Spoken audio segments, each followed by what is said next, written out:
or maayong udto mga kaorban natakaroon to 3/4 man it's another time for feeding. So second for the day ni siya. Unya na pong gabi pagkahuman sa ito yung ating mga hito. Nandyan po sila. Ayan. This is a lunch for them. Pakainin po natin, mga kaurban, ang ating hito. Nakita niyo yun? Ang lalaki nun.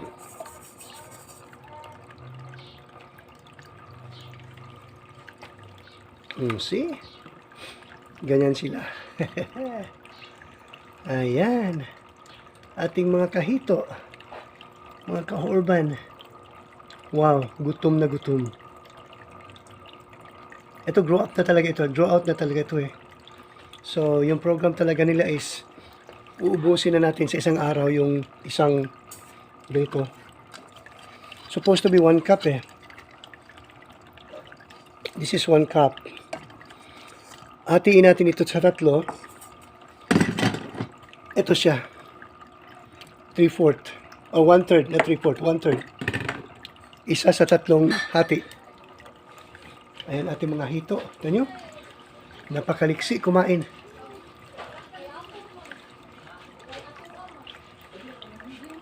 Napakaliksi kung kumain.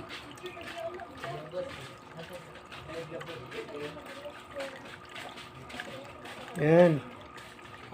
Ang kagandahan dito next week ay ililipat na natin sila kasi they need a bigger space. Pero hahatiin natin itong mga malalaki, ilagay na natin sa malalaking place. Yung mga maliliit ay iiwan po natin.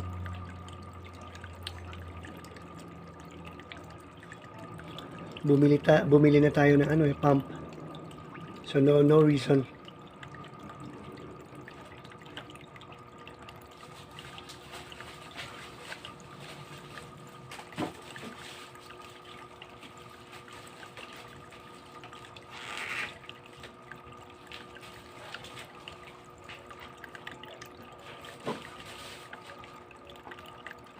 Charan! Ito po yung bagong nabili natin na pump para sa ating another pool or pond worth 495. Ito po ay gagamitin natin sa ating yung sa refrigerator po. Malakas ito, tinesting natin kanina. XL 760. Ano ito? 300 o 400 watts yata.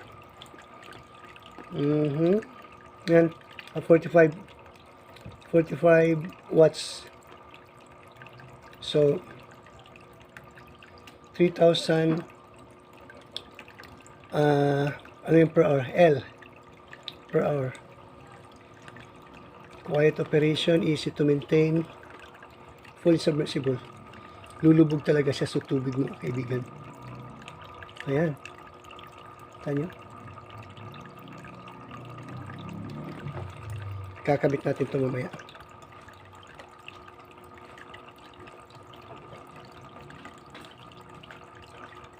Yan po ang tinitignan natin. So, ang lakas kumain. Dapat maubos nila yan ngayon. Kasi next na naman ay ano na naman tayo. Tawag dito.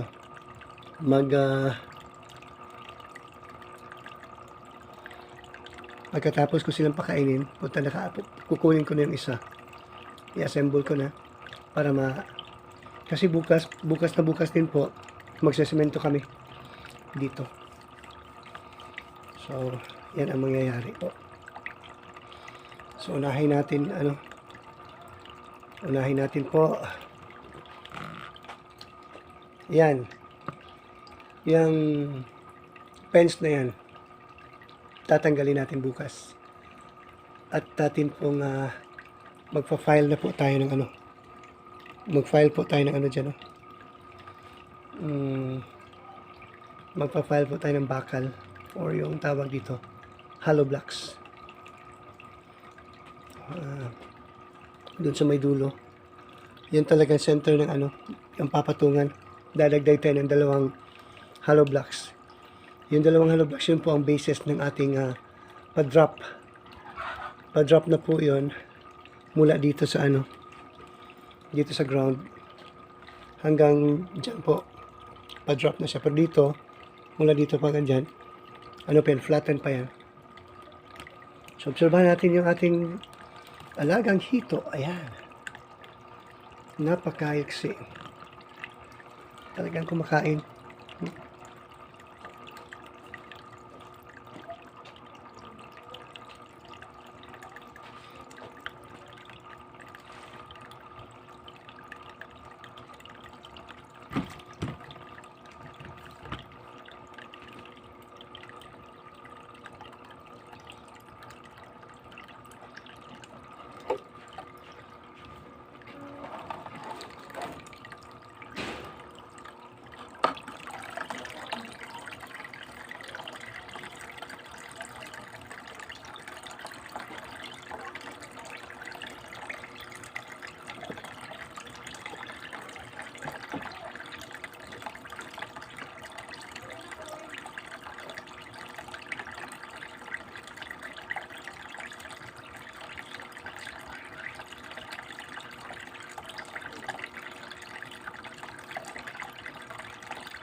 Dito ko na ito lilinisin. Kasi para hindi ko natatanggalin ulit. Lang, para-paraan lang po. Para hindi ko lang siya tatanggalin. Dito ko na lilinisin. Ayan, linis na. Ayan, malinis na.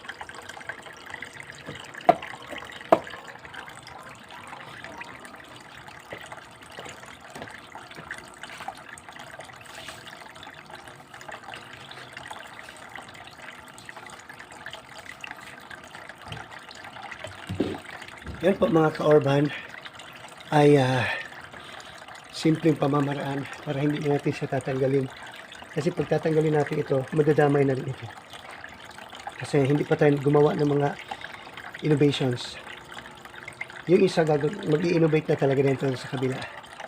So ayan, habang uubusin po nila, sige, bayaan na natin silang mag-enjoy sa kanilang kinakain. Ito po muli ang inyong ka-urban, Gilbert Lopez Martí Hecatso, Pinoy Rab Foundation Livelihood Project, the Urban Backyard Fish Farming. Magandang umaga po sa ulitin.